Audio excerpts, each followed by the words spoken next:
Hello കൂട്ടുകാരെ, ഇന്ന് ഞാൻ വന്നിട്ടുള്ളത് ഗോതമ്പൊടി വെച്ചിട്ട് വളരെ ടേസ്റ്റോടും വളരെ ഹെൽത്തി ആയിട്ടും വളരെ ഈസിയായിട്ടും തയ്യാറാക്കാൻ പറ്റുന്നൊരു പലഹാരത്തിൻ്റെ റെസിപ്പിയാണ് തയ്യാറാക്കാൻ പോകുന്നത്. നമ്മുടെ കുഞ്ഞുങ്ങളൊക്കെ സ്കൂളിൽ നിന്നൊക്കെ വരുമ്പോൾ നമുക്കും വൈകുന്നേരം കഴിക്കാൻ നല്ല അടിപൊളി ടേസ്റ്റോട് കൂടിയുള്ളൊരു പലഹാരമാണ്. ഇതെങ്ങനെയാണ് തയ്യാറാക്കുന്നത് നമുക്കൊന്ന് നോക്കാം. ഇതിനുവേണ്ടി ഞാനൊരു ബൗൾ എടുത്ത ശേഷം അതിലേക്ക് നമുക്ക് 250 ml കപ്പിൽ 1.5 കപ്പ് ഗോതമ്പൊടിയാണ് ഞാൻ ഇതിലേക്ക് ചേർത്ത് കൊടുക്കുന്നത്.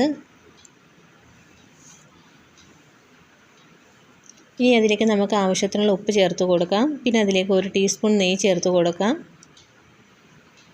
നെയ്ക്ക് പകരം നിങ്ങൾക്ക് ഓയിലാണെങ്കിലും ചേർത്ത് കൊടുക്കാവുന്നതാണ്. പിന്നെ അതിലേക്ക് നമ്മൾ പച്ചവെള്ളമാണ് ഒഴിച്ച് കൊടുക്കുന്നത്. ചൂടുവെള്ളം ഒന്നുമല്ല ഒഴിച്ച് കൊടുക്കുന്നത്. നിങ്ങൾക്ക് വേണമെന്നുണ്ടെങ്കിൽ ചൂടുവെള്ളം ഒഴിച്ച് കൊടുത്താലും കുഴപ്പമൊന്നുമില്ല. ഇനി നമുക്ക് ചപ്പാത്തിക്ക് കുഴയ്ക്കുന്ന രീതിയിൽ ആവശ്യത്തിന് വെള്ളം ഒഴിച്ച് കൊടുത്തൊന്ന് കുഴച്ചെടുക്കാം.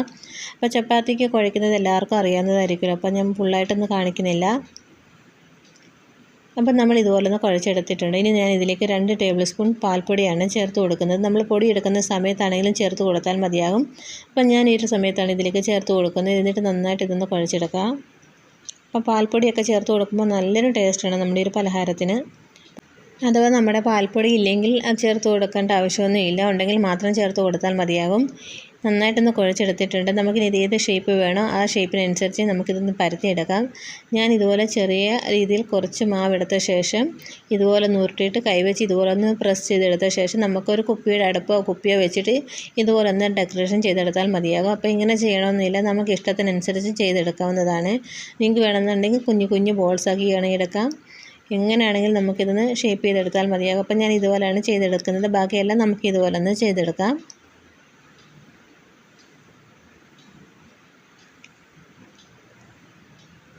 വളരെ ഈസിയായിട്ട് തയ്യാറാക്കി എടുക്കാൻ പറ്റുന്നൊരു പലഹാരമാണ്. അതുപോലെ തന്നെ കുട്ടികൾക്കൊക്കെ ഒരുപാട് ഇഷ്ടമാകും.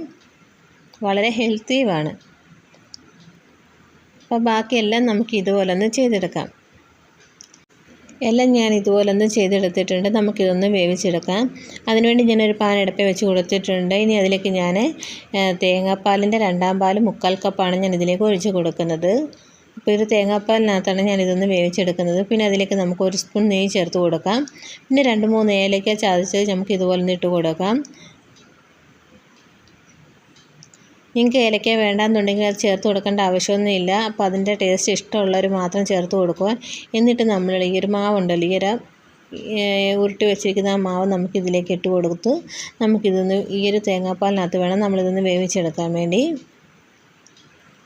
അപ്പോൾ എല്ലാം നമ്മൾ ഇതുപോലെ ഇട്ട് കൊടുത്തു നമുക്കിതൊന്ന് വേവിച്ചെടുക്കാം. പിന്നെ നമ്മളിത് ഇടയ്ക്കിടയ്ക്ക് തവി ഇട്ടൊന്ന് ഇളക്കി കൊടുക്കുക. ഇതുപോലെ ഇടയ്ക്കൊന്ന് നമ്മൾ ഒന്ന് കുലുക്കി എടുത്താൽ മാത്രം മതിയാകും.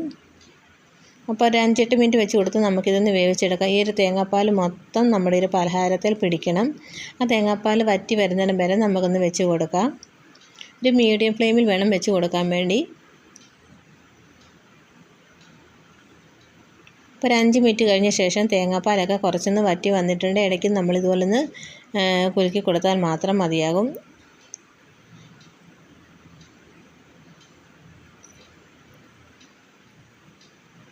അപ്പോൾ തേങ്ങാപ്പാലൊക്കെ നന്നായിട്ട് ഈ ഒരു പലഹാരത്തിലെ നന്നായിട്ട് പിടിച്ച് വന്നിട്ടുണ്ട്. തേങ്ങാപ്പാലൊക്കെ ഒന്ന് വറ്റി വന്നിട്ടുണ്ട്. ഇതാണ് കറക്റ്റ് പാകം. ഈ ഒരു സമയത്ത് നമുക്ക് ഫ്ലെയിം ഓഫ് ചെയ്യാം. ഇനി ഒരു പാൻ അടുപ്പേ വെച്ച് കൊടുത്ത് അതിലേക്ക് നമുക്ക് 3 ടീസ്പൂൺ നെയ്യ് ചേർത്ത് കൊടുക്കാം. നെയ്യ് ഒന്ന് ചൂടായ ശേഷം നമുക്കതിലേക്ക് കുറച്ച് ഉണക്കമുന്തിരിങ്ങ ചേർത്ത് കൊടുക്കാം. നിങ്ങളുടെ നട്ട്സ് ഉണ്ടെങ്കിൽ അതൊക്കെ ചേർത്ത് കൊടുക്കാവുന്നതാണ്. ഞാൻ ഉണക്കമുന്തിരിങ്ങ മാത്രമാണ് ചേർത്ത് കൊടുക്കുന്നത്. അതൊന്ന് റോസ്റ്റായി വന്ന ശേഷം നമുക്കതിലേക്ക് 250 ml കപ്പിൽ 1 കപ്പ് തേങ്ങ ചിരകിയതാണ് ചേർത്ത് കൊടുക്കുന്നത്. ഈ ഒരു തേങ്ങയുടെ നനവ് മാറി വരുന്നതിന് വരെ നമ്മളൊന്ന് ഇളക്കി കൊടുത്താൽ മതിയാകും. തേങ്ങയുടെ നനവൊക്കെ ഒന്ന് മാറി വന്നിട്ടുണ്ട്. ആ സമയത്ത് നമുക്കതിലേക്ക് 1/2 കപ്പ് ശർക്കരപ്പൊടിയാണ് ചേർത്ത് കൊടുക്കുന്നത്. ഇതിനകത്ത് കല്ലും അഴുക്കൊന്നും ഇല്ലാത്ത ശർക്കരപ്പൊടി ആയതുകൊണ്ടാണ് ഞാൻ നേരിട്ട് ചേർത്ത് കൊടുത്തിട്ടുള്ളത്. പിന്നെ അതിലേക്ക് 1/2 കപ്പ് വെള്ളം ഒഴിച്ച് കൊടുത്ത് നന്നായിട്ട് നമുക്കൊന്ന് മിക്സ് ചെയ്തെടുക്കാം. ഇത് നന്നായിട്ട് മിക്സ് ചെയ്ത ശേഷം നമുക്ക് ശർക്കരപ്പൊടി വേണമെന്നുണ്ടെങ്കിൽ പിന്നീട് ചേർത്ത് കൊടുക്കാവുന്നതാണ്. അപ്പോൾ നിങ്ങളുടെ ശർക്കരപ്പാനി ആണെങ്കിൽ നമുക്കതിലേക്ക് ഒരു 3/4 കപ്പ് ശർക്കരപ്പാനി ചേർത്ത് കൊടുത്താൽ മതിയാകും. അതുപോലെ തന്നെ നമ്മുടെ മധുരത്തിന് ആവശ്യമായിട്ട് ചേർത്ത് കൊടുത്താൽ മതിയാകും. മധുരം നമ്മുടെ ഓരോരുത്തരുടെ ഇഷ്ടത്തിനനുസരിച്ച് കൂട്ടുകയോ കുറയ്ക്കുകയൊക്കെ ചെയ്യാവുന്നതാണ്. പിന്നെ ഇതിലേക്ക് ഒരു 1/4 കപ്പ് ശർക്കരപ്പൊടിയും കൂടി ഞാൻ ചേർത്ത് കൊടുക്കുന്നുണ്ട്. ടോട്ടൽ 3/4 കപ്പ് ശർക്കരപ്പൊടി ഞാൻ ഇതിലേക്ക് ചേർത്ത് കൊടുത്തിട്ടുണ്ട്. ഇപ്പോൾ നന്നായിട്ട് ഇതെല്ലാം ഒന്ന് യോജിപ്പിച്ച ശേഷം നമ്മൾ വേവിച്ച് വെച്ചിരിക്കുന്ന ഗോതമ്പിൻ്റെ ഒരു പലഹാരം ഉണ്ടല്ലോ, അത് നമുക്കതിലേക്ക് ചേർത്ത് കൊടുക്കാം. പിന്നെ ഇതിലേക്ക് ഞാൻ 2 ഏലക്ക ഒന്ന് ചതച്ചത് ചേർത്ത് കൊടുക്കുന്നുണ്ട്.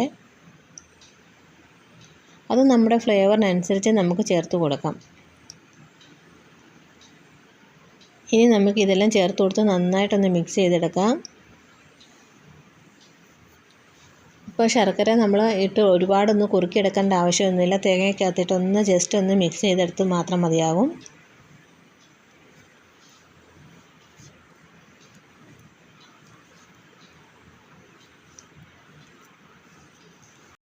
ഇത് നല്ലതുപോലെ ഒന്ന് മിക്സ് ചെയ്തെടുത്തിട്ടുണ്ട്. നമുക്കിനി ഒരു 3 മിനിറ്റ് ഒന്ന് ഹൈ ഫ്ലെയിമിൽ വെച്ച് കൊടുക്കാം. ഇത് വെച്ച് കൊടുത്തിട്ട് ഒരു 3 മിനിറ്റായി വന്നിട്ടുണ്ട്. ഒന്ന് തിക്കായിട്ട് വന്നിട്ടുണ്ട്. ആ സമയത്ത് ഞാനിതിലേക്ക് ഒരു 1/4 കപ്പ് ഒന്നാം പാൽ, തേങ്ങയുടെ ഒന്നാം പാലാണ് ഇതിലേക്ക് ചേർത്ത് കൊടുക്കുന്നത്. എന്നിട്ട് നന്നായിട്ട് മിക്സ് ചെയ്ത ശേഷം നമുക്ക് ജസ്റ്റ് ഒന്ന് കുറുകി വരുന്നിടം വരെ ഒന്ന് വെയിറ്റ് ചെയ്യാം. ഒരുപാട് ഡ്രൈ ആക്കി എടുക്കണ്ട. അപ്പോൾ ഒന്ന് ജസ്റ്റ് ഒന്ന് കുറുകി വരുന്നിടം വരെ ഒന്ന് വെയിറ്റ് ചെയ്താൽ മതിയാകും. അപ്പോൾ ഇത് തണുക്കുമ്പോൾ നമ്മുടെ കറക്റ്റ് പാകത്തിൽ വന്നോളും.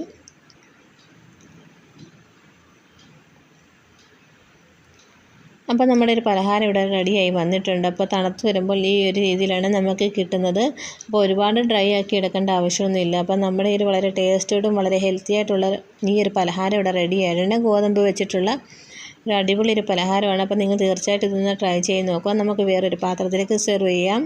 ഈ വീഡിയോ ഇഷ്ടപ്പെട്ടെങ്കിൽ നിങ്ങൾ മറ്റുള്ളവർക്ക് ഷെയർ ചെയ്ത് കൊടുക്കുക. എൻ്റെ ചാനൽ ആദ്യമായിട്ട് കാണുന്ന എൻ്റെ കൂട്ടുകാരുണ്ടെങ്കിൽ എൻ്റെ ചാനൽ കണ്ട് സപ്പോർട്ടും കൂടി ചെയ്യണേ. അപ്പോൾ നമ്മുടെ കുഞ്ഞുങ്ങളൊക്കെ സ്കൂളിൽ നിന്നൊക്കെ വൈകിട്ട് വരുമ്പോൾ ബേക്കറിയിൽ നിന്ന് മേടിച്ച് കൊടുക്കേണ്ട ആവശ്യമില്ല. വളരെ ഹെൽത്തി ആയിട്ട് തന്നെ നമുക്ക് വീട്ടിൽ തയ്യാറാക്കിയെടുക്കാം. ഇത് ഇഷ്ടമല്ലാത്ത കുട്ടികളും വലിയവരും ആരും ഉണ്ടായിരിക്കത്തില്ല. അത്രയ്ക്ക് നല്ല അടിപൊളി ടേസ്റ്റാണ്. വൈകുന്നേരം ചായയുടെ ഒക്കെ കഴിക്കാൻ നല്ല അടിപൊളി ഒരു പലഹാരം കൂടിയാണ്. അപ്പോൾ ഈ റെസിപ്പി ഇഷ്ടപ്പെട്ടെങ്കിൽ നിങ്ങൾ തീർച്ചയായിട്ടും ഒന്ന് ട്രൈ ചെയ്ത് നോക്കുക. വീണ്ടും നല്ല റെസിപ്പിയായിട്ട് നമുക്ക് വീണ്ടും കാണാം. Thanks for watching my unique choose curry വീട്. ബൈ.